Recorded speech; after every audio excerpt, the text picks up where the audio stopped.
A gente fala agora sobre política. Tiago Valenciano está com a gente mais uma vez, ele que é doutor em Sociologia, cientista político. Tiago Valenciano, bom dia. Bom dia, Ronaldo. Bom dia a todos que nos acompanham nessa manhã. Vamos falar um pouquinho sobre a representação do eleitor nesse movimento da política, do que efetivamente o eleitor participa. Ronaldo, a gente tratou desse tema esses dias sobre aquilo que o eleitor acha que está sendo representado, ou como ele vê os políticos e como que os políticos representam eles, né, o eleitorado no caso. E o interessante é que esse estilo de participação política, de representação que o eleitorado está tendo atualmente é bem diferente daquilo que a gente tinha no passado. O próprio desgaste dos partidos políticos fez com que o eleitorado migrasse um pouco mais para movimentos ou para grupos organizados que representam alguma causa ou defendam alguma bandeira. Casos desses movimentos que surgiram após as manifestações de 2013, os sindicatos retomaram com a força, dependendo do segmento, organizações da sociedade civil.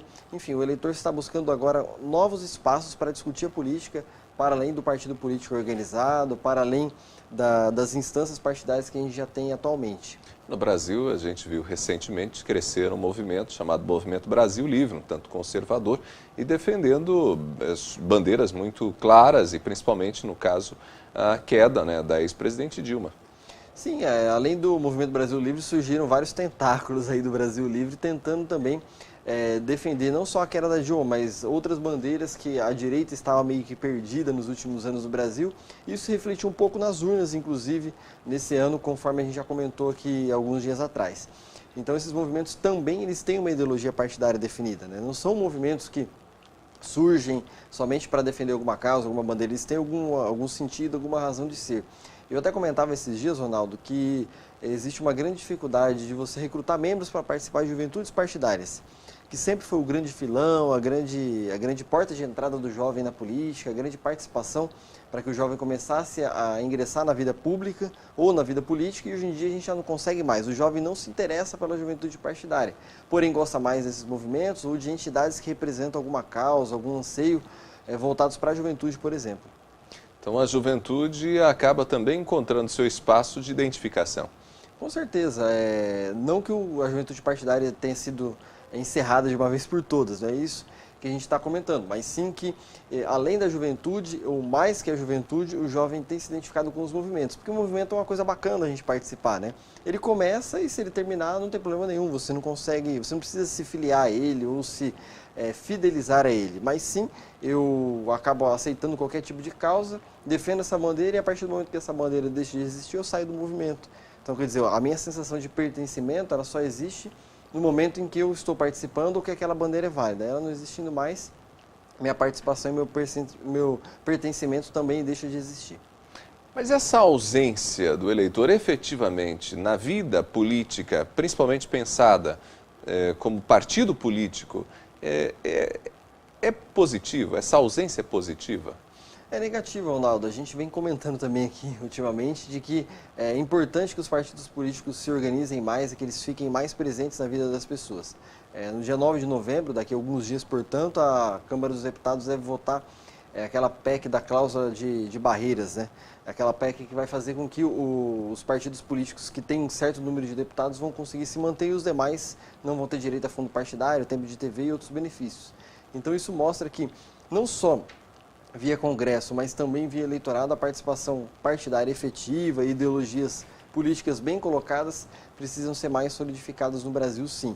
E a participação desses movimentos, o surgimento desses movimentos mostra um pouco isso, que as ideologias vêm e vão e a coisa continua do mesmo jeito, não muda nada.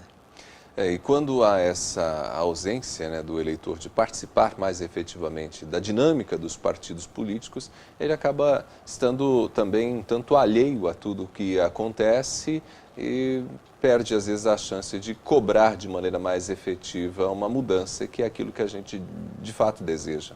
Assim, interessante comentar, Ronaldo, que a vida política elas começa no partido. Não existe candidaturas avulsas no Brasil, ninguém pode disputar a eleição por disputar. Então ele precisa ter uma movimentação partidária anterior para depois conseguir entrar na vida pública. E também as pesquisas têm apontado que quanto mais tempo a pessoa fica afiliada a um partido político, quanto mais tempo ela milita em determinado partido, mais chance de se eleger ela tem para qualquer cargo. Então esse troca-troca partidário é prejudicial não só para o político, mas também para o eleitorado e para quem tem um trabalho de fato de militância partidária. Bom, a gente está aqui conversando sobre esse eleitor e do que esse cidadão participa efetivamente quando o assunto é a representação política no país. Ele se sente participante da vida política por participar e debater as políticas nas redes sociais? Também, Ronaldo, é outro instituto aí criado recentemente, na verdade não criado recentemente, as redes sociais já estão aí há algum tempo, mas a política passou a invadir a rede social e ela passou a ser um espaço de debate, um espaço também de acusações, de troca de ofensas, enfim. Virou uma grande arena pública em que as pessoas estão ali tentando se engajar em alguma causa e talvez uma curtida talvez te filie a determinada causa, a determinado movimento, a determinada situação. E essas curtidas refletem hoje talvez mais o pensamento do político do que o próprio comentário das pessoas, né? Ou seja, concluindo a nossa conversa, o nosso eleitor brasileiro, o nosso cidadão hoje participa da política, mas geralmente em movimentos que de fato não peçam um comprometimento, né?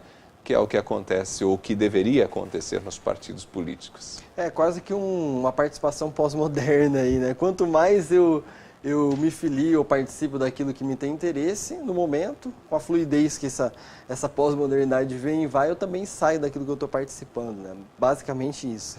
Muito bem. Tiago, valeu pela conversa, a gente se fala na semana que vem. Obrigado, Ronaldo, e até a semana que vem.